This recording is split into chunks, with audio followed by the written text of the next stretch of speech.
Okay, so tonight's midnight musing is going to be a little bit different. I know a lot of people aren't going to be able to relate, but I live in the desert, and it is incredibly, incredibly hot. Especially now, it's hot now. And it doesn't really make a whole lot of sense to complain about the heat while drinking tall glasses of piping hot black tar.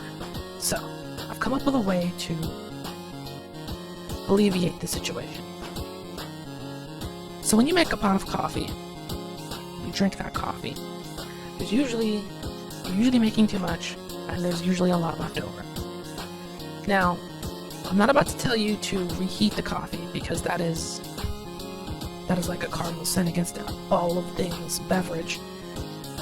But I'm also telling you to not pour it out. Instead, what you're going to do is you're going to pour it into a ice cube tray. Follow me now, right? Iced coffee. What is the problem with iced coffee? To some, nothing. There's nothing wrong with iced coffee. But for me, and I assume a lot of other people, the problem with iced coffee is that if you don't drink it immediately, like super, super fast, the ice in it melts, and what you end up with is not a drink that is ice cold, nor is it hot. It's sort of this cool, gross in-between. And it's also watered down. Unacceptable. That's why you're putting this leftover coffee that you normally wouldn't drink or would pour out into an ice tray. Freeze that coffee, right? What happens? You have black ice cubes that are kind of oddly sticky. But what you're going to do is you're going to make your iced coffee the way that you normally would with these instead of water ice.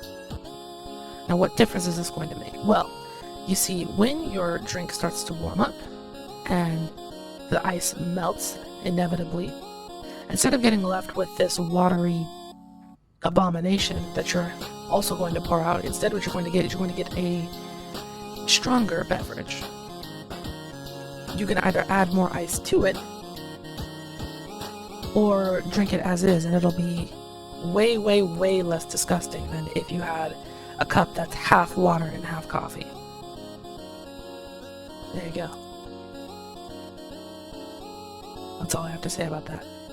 If you have any recipes of ways that you can use leftover coffee or use coffee in a way to cool yourself off and stay energized, let me know down in the comments below. I'd love to hear them. Anyway, that's it for me. Back to work.